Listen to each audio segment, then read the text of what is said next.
ইয়া বিলাল ফারিহনা বিসসালাত, বিলালকে ডেকে বললেন, বিলাল দাঁড়াও, আযান দাও, আমি তোমার আযান শুনে নামাজে দাঁড়াইব। আর এই নামাজ পড়ার মাধ্যমে আল্লাহ পাক আমার হৃদয়টাকে প্রশান্তি করে দিত। নূর, নামাজ হচ্ছে নূর। নামাজ কিভাবে নূর?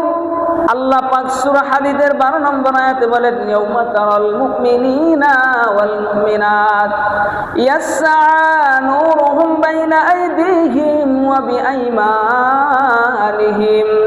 আল্লাহ পাক তার প্রিয় হাবিব যাকে সৃষ্টি না করলে আমার মালিক আসমান সৃষ্টি করত না, আমার মালিক জমিন সৃষ্টি করত না, যাকে সৃষ্টি না করলে আমার আল্লাহ কুল কায়নাত মাখলুকাত কিছুই সৃষ্টি করত না, যেই হাবিব কিবরিয়া মুহাম্মদুর রাসূলুল্লাহ সাল্লাল্লাহু আলাইহি ওয়াসাল্লাম আল্লাহ পাক ডেকে বলেন, ইয়াউমা তারাল মুমিনিনা ওয়াল মুমিনাতি ইয়াসআ। ও নবী, কাল হাসরের ময়দানে আপনি তাকায়া দেখবেন মুমিন নারী পুরুষ হাসরের ময়দানে চলাচল করে। ইয়াসআ, তারা হেঁটে হেঁটে যায়। নূরুহুম বাইনা আইদিহিম ওয়া বিআইমানিহিম, তাদের সামনেও নূর, তাদের পিছনেও নূর, তাদের ডানেও নূর, তাদের বামেও নূর। আলোটা কি? সেই আলোটা হচ্ছে নামাজ। যারা দুনিয়াতে নামাজ পালন করবে, নামাজ আদায় করবে, যথাযথ নামাজের হক আদায় করে নামাজ পড়বে, কাল হাসরের ময়দানে তাদের চতুর্দিকে আমার আল্লাহ পাক নূর তৈরি করে দিবে।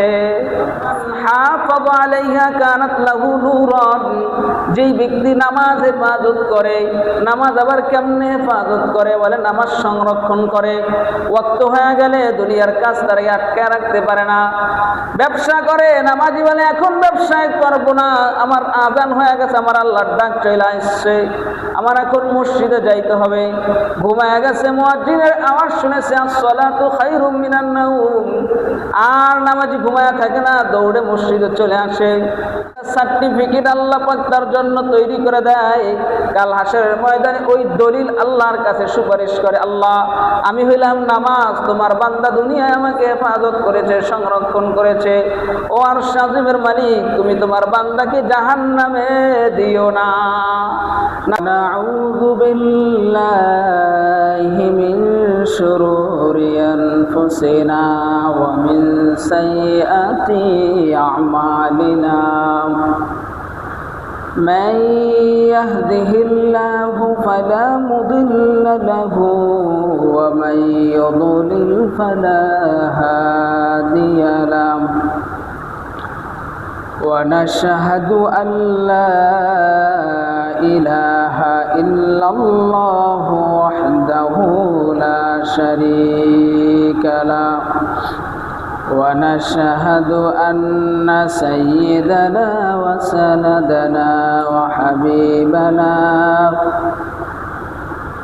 وطبيبنا وطبيب قلوب ربنا ومولانا محمدا عبده ورسوله الذي أرسله بالحق بشيرا ونذيرا وداعيا إلى الله بإذنه وسراجا وقمرا منيرا. أما بعد فأعوذ بالله من الشيطان الرجيم. بسم الله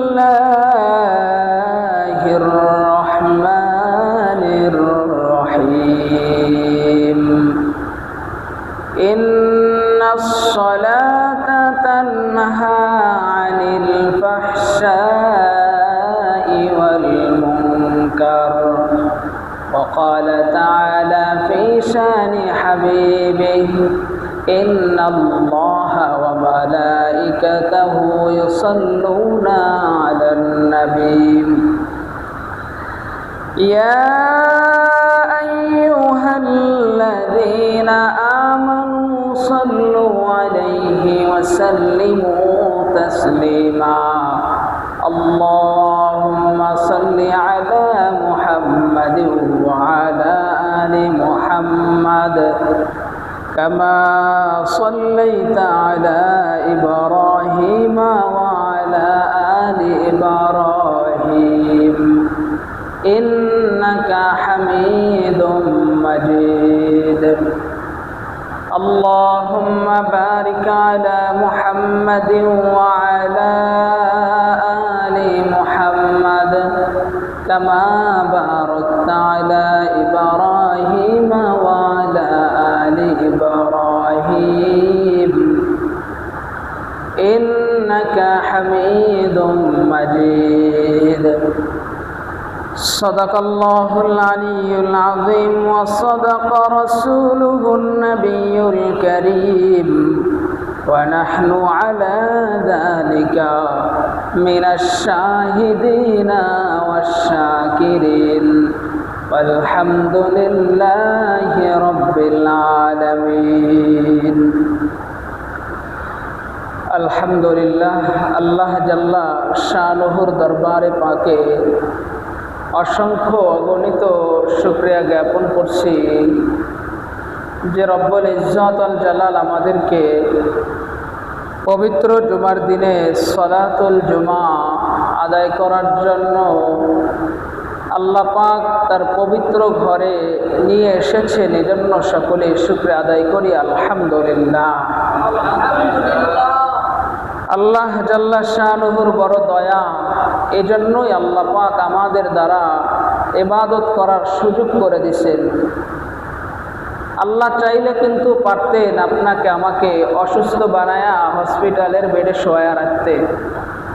যারা শুয়ে আছে অনেকের ভাগ্যেই আজকে পবিত্র জুমার দিনে সালাতুল জুমা আদায় করা সম্ভব হবে না, কিন্তু দয়াময় মালিক আমাদের উপরে দয়া কইরা তার ইবাদত করার জন্য সুস্থ রাখছেন, সবল রাখছেন, সহি বুঝ দান করছেন, যার বদৌলতে আল্লাহ পাক আমাদেরকে তার ঘরে নিয়ে এসেছেন।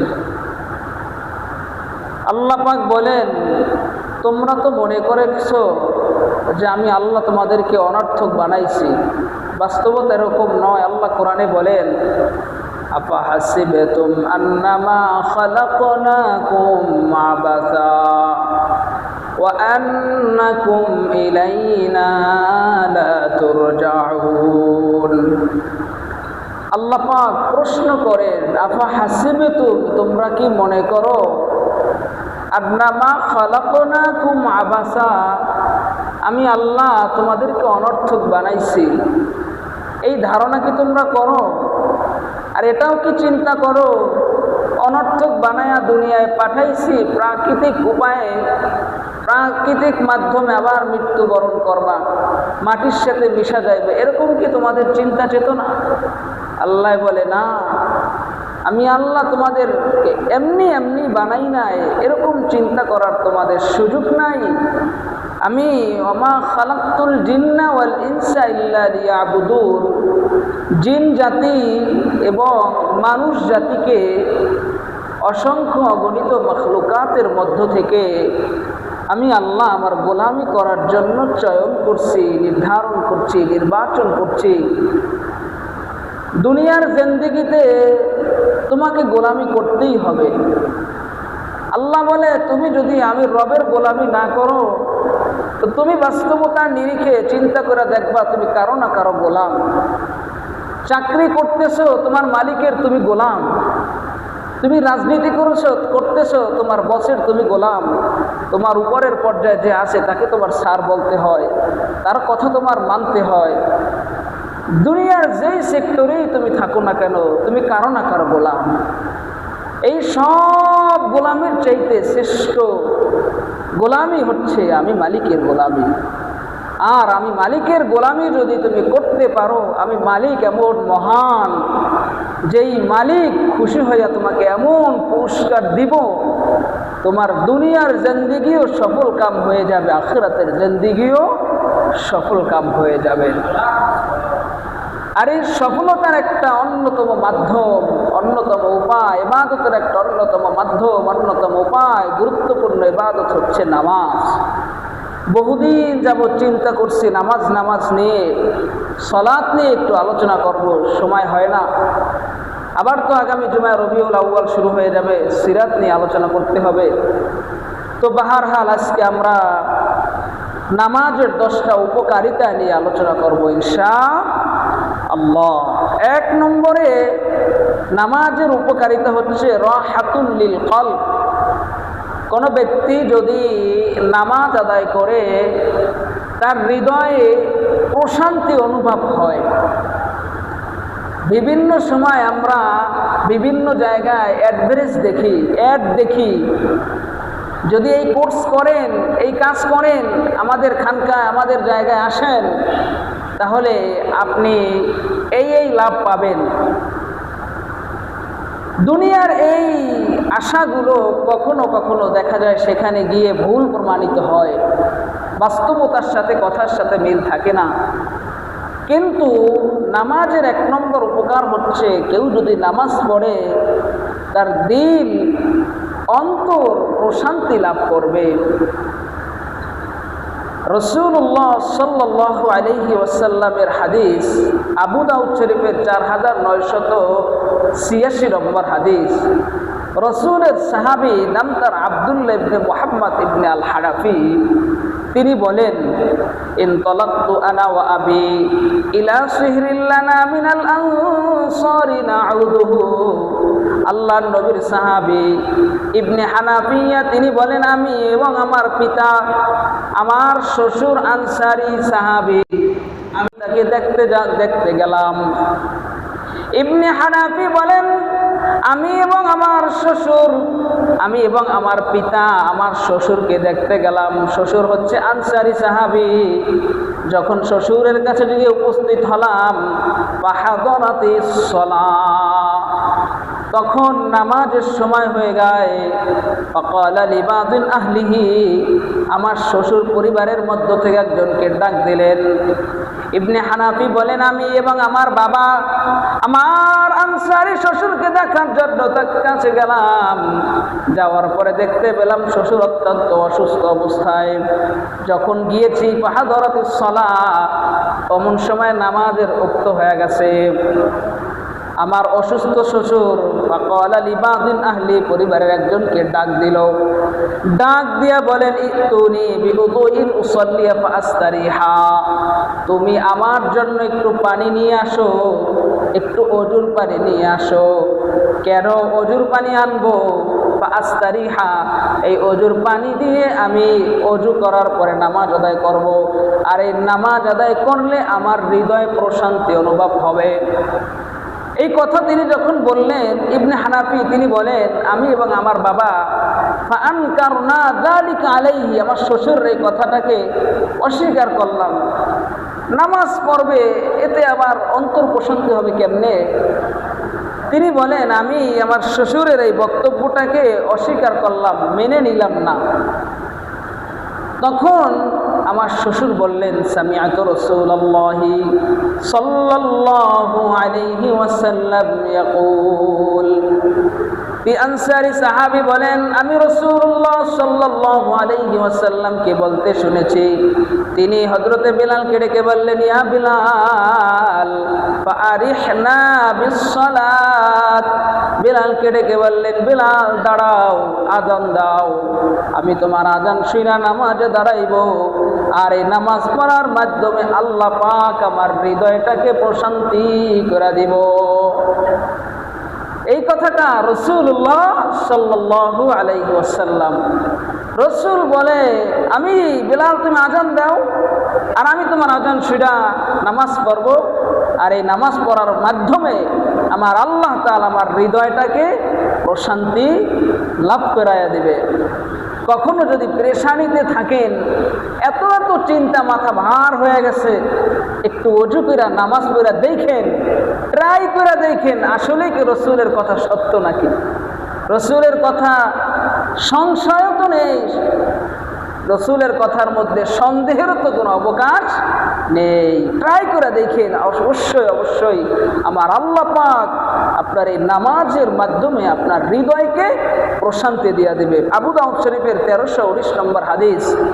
এই হাদিসের মধ্যে এসেছে কালান নবী সাল্লাল্লাহু আলাইহি ওয়াসাল্লাম ইযা হাযাবাহু আমরুন সাল্লা, আল্লাহ নবী মুহাম্মদুর রাসূলুল্লাহ সাল্লাল্লাহু আলাইহি ওয়াসাল্লাম যখন কোনো পেরেশানিতে পড়তেন, যখন কোনো চিন্তিত হয়ে যেতেন কোনো বিষয়ে, রসুল যখন পেরেশানির মধ্যে আক্রান্ত হয়ে যাইত, রসুলের মাথার মধ্যে অনেকগুলো পেরেশানি চলে আসতো, তখন আল্লাহ নবী মুহাম্মদুর রাসূলুল্লাহ সাল্লাল্লাহু আলাইহি ওয়াসাল্লাম নামাজে দাঁড়ায়া যাইতেন। হাদিসের মধ্যে আসছে রসুল যখন পেরেশানিতে লিপ্ত হতো তো রসুল সঙ্গে সঙ্গে নামাজের শরণাপন্ন হতো, নামাজের মুখামুখি হতেন, নামাজে দাঁড়ায়া যাইতেন। তো এই দুই হাদিস দ্বারা প্রমাণ হয়ে যায় কোনো ব্যক্তি যদি পেরেশানিতে থাকা অবস্থায় নামাজ পড়ে, আল্লাহ পাক তার পেরেশানি, তার অন্তরকে প্রশান্তি লাভ করায়া দেয়। নামাজের 1 নম্বর উপকারিতা হচ্ছে রাহাতুল লিল কলব। 2 নম্বর উপকারিতা হচ্ছে আসসালাতু নূর, নামাজ হচ্ছে নূর, আলো। নামাজ কিভাবে আলো? মুসলিম শরীফের 422 নম্বর হাদিস, এই হাদিসের মধ্যে এসেছে عن أبي مالك الأشعري رضي الله تعالى عنه قال قال رسول الله صلى الله عليه وسلم, আল্লাহর নবীর সাহাবী মালিক ইবনে আশআরী রাদিয়াল্লাহু তাআলা আনহু তিনি বলেন, নবী পাক সাল্লাল্লাহু আলাইহি ওয়াসাল্লাম বলেছেন, আত-তুহুরু শাতরাতুল ঈমান, পবিত্রতা হচ্ছে ঈমানের অর্ধেক, ঈমানের অঙ্গ। কেউ কেউ বলছেন আলহামদুলিল্লাহি তামলা আল মিজান, কেউ যদি আলহামদুলিল্লাহ পাঠ করে তার আমল নামায় আমার আল্লাহ পাক এমন সওয়াব দেয়, কাল হাসরের ময়দানে যে মিজানের পাল্লা স্থাপন করানো হবে, দাড়ি পাল্লায় আমল নামা যখন উঠানো হবে, রাসূল বলেন আলহামদুলিল্লাহ, যেই ব্যক্তি দুনিয়াতে বেশি বেশি আল্লাহ পাকের শুকর আদায় করে তার ওই মিজানের পাল্লাকে আল্লাহ পাক নিচু করে দিবে, নেকি দিয়া মিজানের পাল্লা ভারী হয়ে যাবে।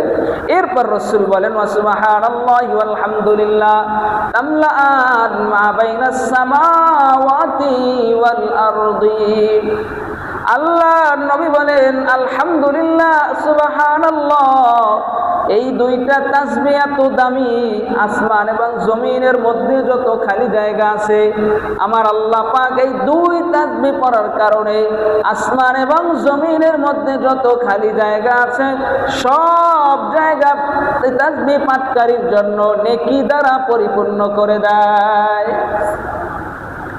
এরপর রাসূল বলেন আসসালাতু নূর, নামাজ হচ্ছে নূর। নামাজ কিভাবে নূর?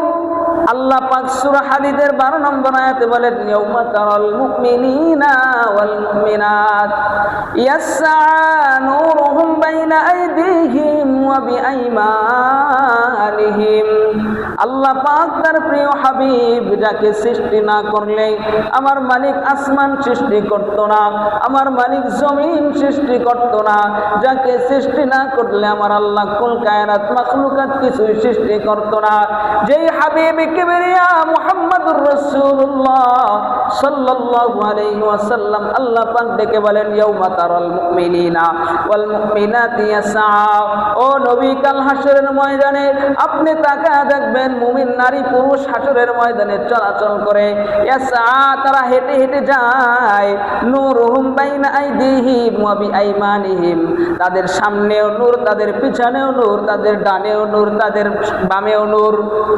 ও নবী আপনি ইমানদার নারী পুরুষকে দেখবেন তাদের চতুর্পাশে নূর। এই হাদিসের উদাহরণ দিয়া মুহাদ্দিসিন ইকরাম বলেন লাইট জ্বালাইলে আশেপাশে চতুর্দিকে সমানভাবে আলো যায়, হেরিকেন জ্বালাইলে চতুর্দিকে আলো ছড়া যায়। কাল হাসরের ময়দানে ইমানদার যারা হবে তাদের চতুর্দিকে আলো দ্বারা বেষ্টিত থাকবে। আর সেই আলোটা কি? সেই আলোটা হচ্ছে নামাজ। যারা দুনিয়াতে নামাজ পালন করবে, নামাজ আদায় করবে, যথা যথাযথ নামাজের হক আদায় করে নামাজ পড়বে, কাল হাসরের ময়দানে তাদের চতুর্দিকে আমার আল্লাহ পাক নূর তৈরি করে দিবে। আলো দিয়া চতুর্পাশ ভরপুর থাকবে। দূর থেকে দেখেই জানা যাইব, চেনা যাইব এরা দুনিয়াতে নামাজ পালন করত। মুসনাদে আহমদ শরীফ, মুসনাদ আহমদ নামে একটা কিতাব আছে। এই কিতাবের 10 নম্বর খণ্ডের 83 নম্বর পৃষ্ঠার মধ্যে একটা হাদিস আছে। যে হাদিসটা আল্লাহ রসুল সাল্লাল্লাহু আলাইহি ওয়াসাল্লাম বয়ান করেছেন। তিনি বলেন, ক্বালা রাসূলুল্লাহি সাল্লাল্লাহু আলাইহি ওয়াসাল্লাম, আল্লাহ নবী মুহাম্মদুর রাসূলুল্লাহ সাল্লাল্লাহু আলাইহি ওয়াসাল্লাম বলেন, মান হাফাযা আলাইহা কানাত লাহু নূরান, যেই ব্যক্তি নামাজ হেফাজত করে, নামাজ আবার কেমনে হেফাজত করে বলে, নামাজ সংরক্ষণ করে। ওয়াক্ত হয়ে গেলে দুনিয়ার কাজ তারা আটকে রাখতে পারে না। ব্যবসা করে, নামাজি বলে এখন ব্যবসায় করব না, আমার আযান হয়ে গেছে, আমার আল্লাহর ডাক চলে আসছে, আমার এখন মসজিদে যাইতে হবে। ঘুমায় গেছে, মুয়াজ্জিনের আওয়াজ শুনেছে, আসসালাতু খায়রুম মিনান নাওম, আর নামাজি ঘুমায়া থাকে না, দৌড়ে মসজিদে চলে আসে। রাসূল কয়, মান হাফাযা আলাইহা কানাত লাহু নূরান, যেই ব্যক্তি নামাজ হেফাজত করে, নামাজ আদায় করে যথাযথভাবে, তার জন্য আমার আল্লাহ পাক দুনিয়াতে নূর তৈরি করে দেয়। আগের হাদিসে, আগের আয়াতে প্রমাণ হয়েছে, যারা নামাজ পড়বে কাল হাসরের ময়দানে চতুর্দিকে নূর থাকবে, আলো থাকবে। এই হাদিসের মধ্যে রাসূল কয়, কানাত লাহু নূরান, তাদের জন্য আলো সৃষ্টি করে দেয় আমার আল্লাহ। দুনিয়াতে তার চতুর্পাশে আলো থাকে, ওই ব্যক্তি চোখ দিয়ে দেখতে পারেন, এটা অন্তরের চোখ দিয়ে দেখতে হয়। যার হৃদয় খুলে যায় সে সত্যিকারই দেখতে পারে ওই আলো, আর ওই আলোর মাধ্যমে সে খারাপ কাজ, অন্যায় কাজ থেকে বিরত থাকে। এজন্য রাসূল কয়, যে নামাজ পড়বে তার 1 নম্বর লাভ এই হাদিসের মধ্যে আসছে, তার জন্য আমার আল্লাহ পাক নূর তৈরি করে দেয়। 2 নম্বরে ওয়া বুরহানান, আল্লাহ পাক তার জন্য প্রমাণ তৈরি করে দেয়। কি প্রমাণ তৈরি করে দেয়, কি দলিল তৈরি করে দেয়? কয় এমন একটা সার্টিফিকেট আল্লাহ পাক তার জন্য তৈরি করে দেয়, কাল হাসরের ময়দানে ওই দলিল আল্লাহর কাছে সুপারিশ করে, আল্লাহ আমি হইলাম নামাজ, তোমার বান্দা দুনিয়ায় আমাকে হেফাজত করেছে, সংরক্ষণ করেছে, ও আরশ আজিমের মালিক, তুমি তোমার বান্দাকে জাহান্নামে দিও না।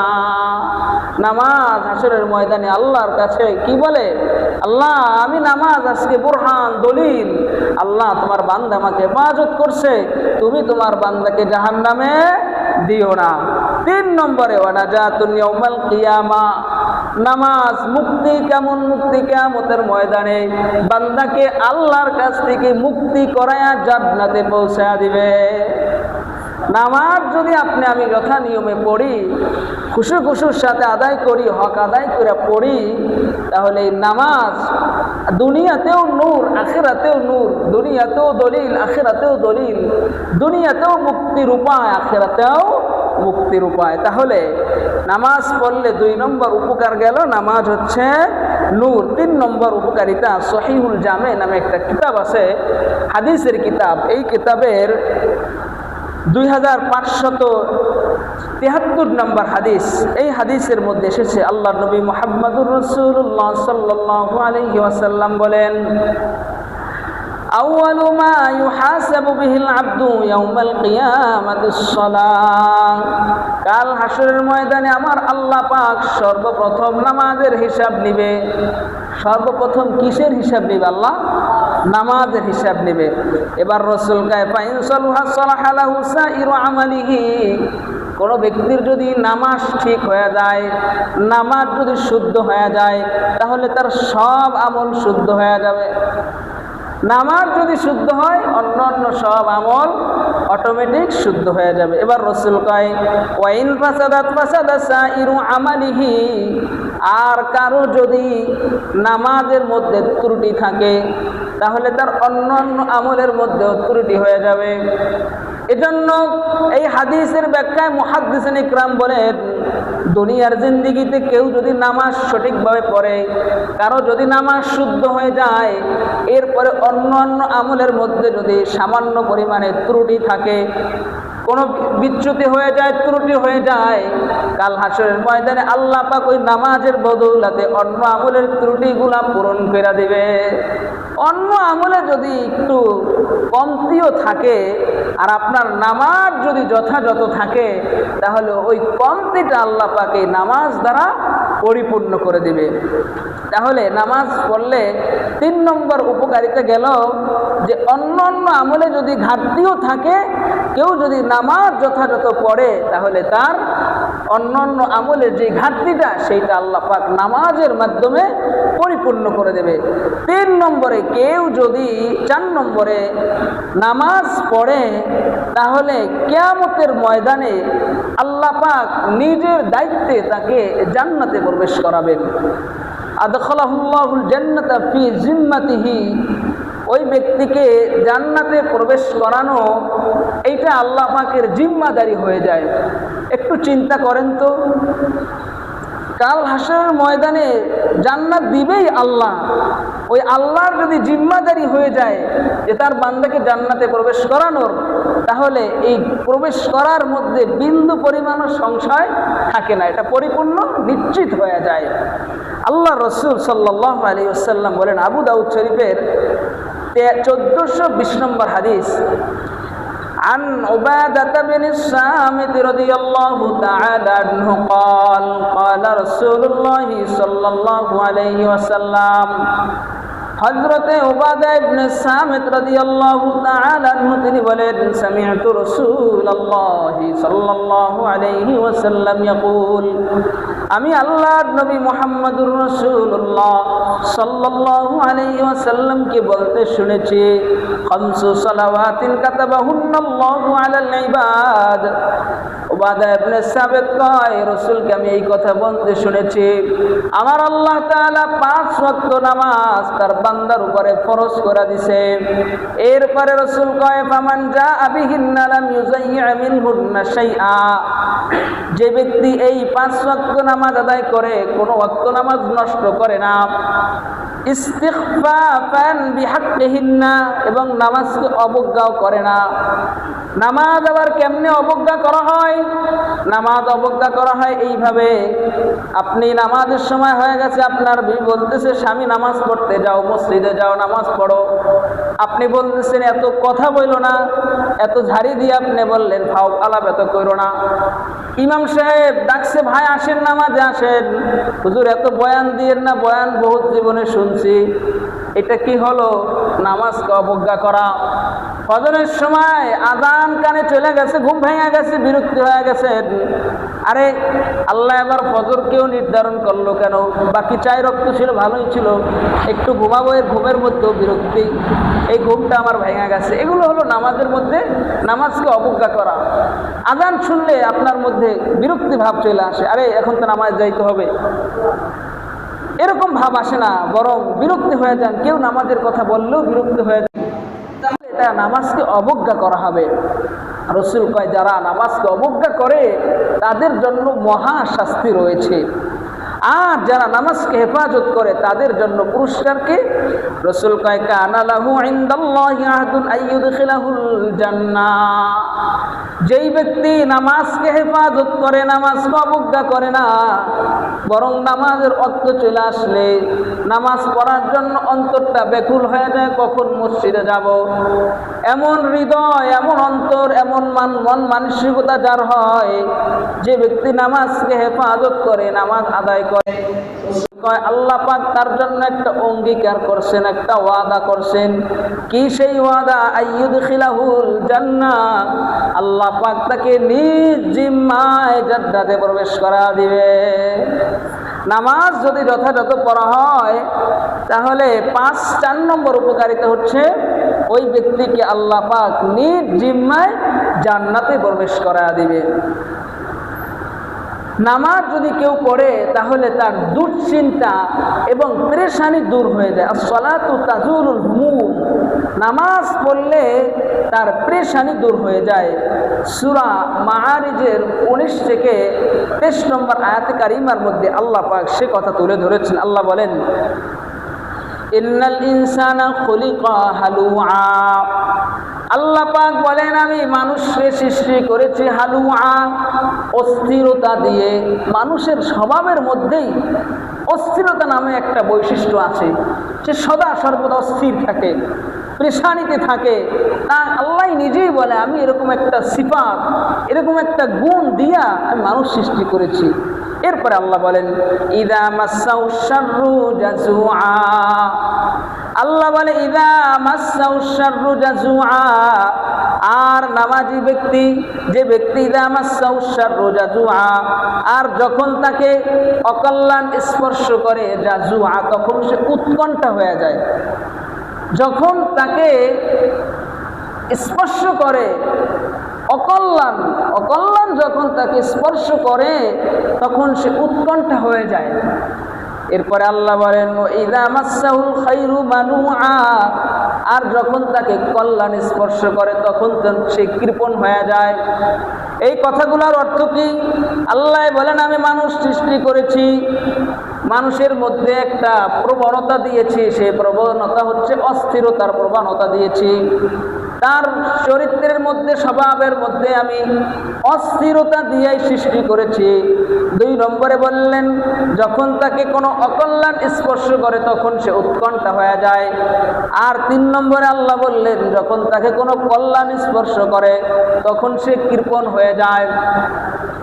যে ব্যক্তি নামাজ পড়ে না, ওই ব্যক্তি যদি ধনী হয়ে যায়, টাকা পয়সার মালিক হয়ে যায়, তখন সে যাকাত দিতে গিয়ে কৃপণতা করে, বখিলামি করে, দান করতে গিয়ে বখিলামি করে, মসজিদের টাকা দিতে গিয়ে বখিলামি করে, তখন হালাল কাজে, ন্যায়ের কাজের মধ্যে তার অর্থ ব্যয় হয় না।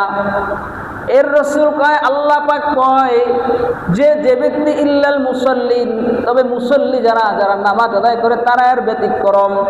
আল্লাযীনা হুম আলা সালাতিহিম দাঈমুন, যারা নামাজ পড়ে তাদের মধ্যে এগুলো হয় না।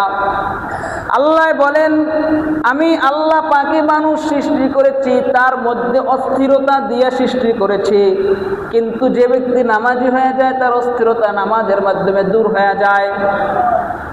2 নম্বরে অকল্যাণ স্পর্শ করলে সে খুব তাড়াহুড়া করে, উৎকণ্ঠা হয়ে যায়, কিন্তু যে ব্যক্তি নামাজি সে বিপদে পড়লে ধৈর্য ধারণ করে, সে কোনো অসুবিধায় পড়লে আল্লাহর উপরে তাওয়াক্কুল করে।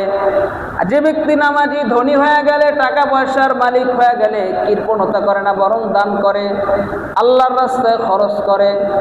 এই 5 নম্বর উপকারিতা গেল, নামাজ যে ব্যক্তি পড়বে তার মধ্যে 3 গুণ থাকবে না। আল্লাহ তো অস্থিরতা দিয়ে সৃষ্টি করেছে, কিন্তু নামাজ পড়লে এই অস্থিরতা তার মধ্যে থাকবে না, সে স্থির হবে, চিন্তাশীল হবে, সে অটোমেটিক তার মধ্যে গাম্ভীর্যতা চলে আসবে। 2 নম্বরে সে যদি বিপদে, বেদনায়, অকল্যাণে যদি তাকে স্পর্শ করেও বসে, তাহলে সে আল্লাহর উপরে ভরসা করবে।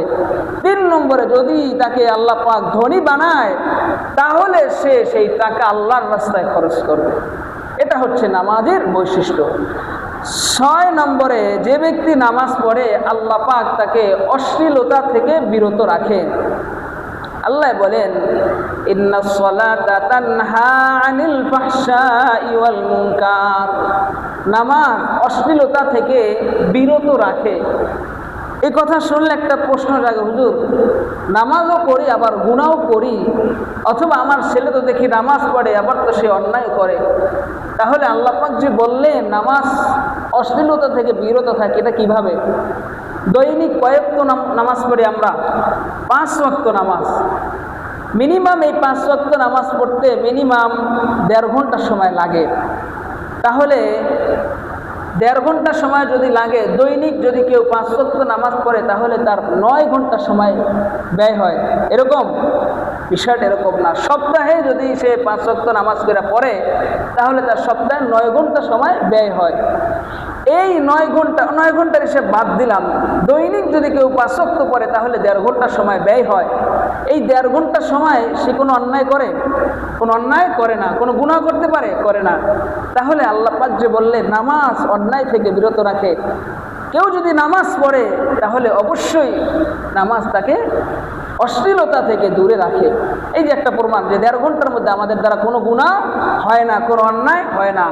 আর যদি খুশুর সাথে ইতমিনানের সাথে সহি তরিকায় যদি নামাজ পড়া হয় তাহলে 24টা ঘন্টাই ওই 5 ওয়াক্ত নামাজের মাধ্যমে 24টা ঘন্টায় অন্যায় থেকে অপরাধ থেকে বেঁচে থাকা সম্ভব। এটা আল্লাহ পাকের ওয়াদা।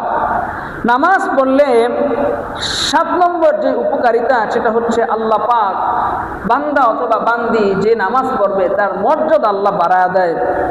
মুসলিম শরীফের 488 নম্বর হাদিস। এই হাদিসের মধ্যে রাসূলুল্লাহ সাল্লাল্লাহু আলাইহি ওয়াসাল্লাম বলেন, আলাইকা বিকাসরাতিস সুজুদি লিল্লাহ ফাইন্নাকা লা তাসজুদু লিল্লাহি সাজদাতান ইল্লা রাফা'াকাল্লাহু বিহা দারাজাতান। আল্লাহ নবী মুহাম্মদুর রাসূলুল্লাহ সাল্লাল্লাহু আলাইহি ওয়াসাল্লাম বলেন, কেউ যদি নামাজ পড়ে তাহলে তার মর্যাদা বৃদ্ধি পায়। আল্লাহ নবী সাহাবা একরামকে বললেন, আলাইকা বিকাসরাতিস সুজুদ, তোমাদের উপর আবশ্যক হলো বেশি বেশি সিজদা দাও। বেশি বেশি সিজদা যদি তোমরা দাও, বেশি বেশি নামাজ যদি তোমরা আদায় করো, তাহলে 1 নম্বরে উপকারিতা হচ্ছে আল্লাহ পাক তোমাদের মর্যাদা বৃদ্ধি করে দেয়। 2 নম্বর ওয়াহাত্তা আনকা বিহা খতিআ, 2 নম্বরে আল্লাহ পাক যেই ব্যক্তি নামাজ পড়ে তার জিন্দেগি থেকে একটা গুনাহ মাফ করে দেয়। একটা মর্যাদা বৃদ্ধি হয়, প্রত্যেকটা সিজদার বিনিময়ে একটা মর্যাদা বৃদ্ধি হয়, আর একটা গুনাহ মুছে দেয় আমার আল্লাহ। তাহলে 7 নম্বর উপকারিতা গেল, কেউ যদি নামাজ পড়ে তাহলে তার মর্যাদা বৃদ্ধি করে দেয় একজন, তিনি কে? আল্লাহ। 8 নম্বর উপকারিতা হচ্ছে কেউ যদি নামাজ পড়ে হাসরের ময়দানে ওই ব্যক্তি রাসূলের সঙ্গে জান্নাতে থাকবে। আমাদের সকলের মনে চায় না হাসরের ময়দানে জান্নাতের মধ্যে রাসূলুল্লাহ সাল্লাল্লাহু আলাইহি ওয়াসাল্লামের সাথে থাকে? এটা আমাদের সবাইয়ের হৃদয়ের আকাঙ্ক্ষা, কামনা। রাসূল বলে, শোনো, রাবিয়া ইবনে কাব ইবনে আসলামী রাদিয়াল্লাহু তাআলা আনহু তিনি বয়ান করেন যে কুনতু আবিতু মা রাসূলিল্লাহি সাল্লাল্লাহু আলাইহি ওয়াসাল্লাম।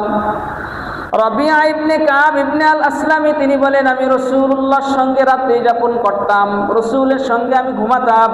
ফাআতাইতুহু বিউদুইহি ওয়া হাজাতিহি, রাতের বেলায় রাসূল যখন জাগতেন তখন আমি রাসূলের ওযুর পানি আগায়া দিতাম। আর যদি কোনো প্রয়োজনীয় কোনো সামানের প্রয়োজন হতো আমি রাসূলকে সেটা আগায়া দিতাম। ফাকালা লি, রাসূল সাল্লাল্লাহু আলাইহি ওয়াসাল্লাম তাকে বললেন, তুমি আমার কাছে কিছু চাও। রাবিয়াকে রাসূল বললেন, তুমি আমার কাছে কিছু একটু চাও। সাল, আর রাবিয়া তুমি আমার কাছে কিছু চাও।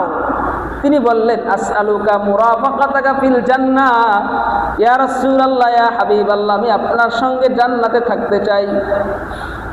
রবিয়াকে সুযোগ দেওয়া হলো, রবিয়া কিছু একটা চাও আমার কাছে। সে বলে, ইয়া রাসূলুল্লাহ, আমি আপনার সঙ্গে জান্নাতে থাকতে চাই। আমাদেরকে যদি রাসূল জিজ্ঞেস করতো, অমুক তুমি বলো তুমি আমার কাছে কি চাও, তখন আমরা বলতাম, ইয়া রাসূলুল্লাহ, দুনিয়াতে বড় একটা বাড়ি, একটা গাড়ি, একটা ভালো কিছু করতে যেন পারি সেটা আপনি আমাদের দেন। সাহাবী বলে, না, আমি রাসূলের সঙ্গে জান্নাতে থাকতে চাইলাম।